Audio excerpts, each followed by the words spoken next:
Alright, this is Josh and Sheldon, Hammerlane Diesel Service, and what we got here is some 6.4 Powerstroke injectors and the injector harness disconnect tool that we got from Freedom Racing, and it's a part number is 310157 at freedomracing.com, and essentially he's put this on there in between the injector and the harness, spring loaded, and it pops it apart, no damage, and it doesn't break those expensive injectors and keeps the customer happy. So Sheldon's going to show you how it works. We got an old harness and some old injectors sitting up here, and so he's going to show you how it works.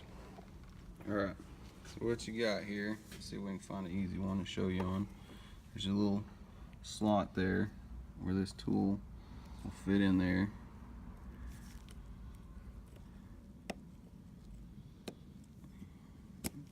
Fits in there, then you just give it a squeeze. Some of them are kind of tight and it pops it apart. And as you can see, there's nothing torn up, everything's good to go back together. Unlike if you get the people who try and use the old pocket screwdriver to get in here and try and pry it apart, and then you end up with a broken or damaged connector where they start to eat away right there, and then you can't get it apart even with the correct tool.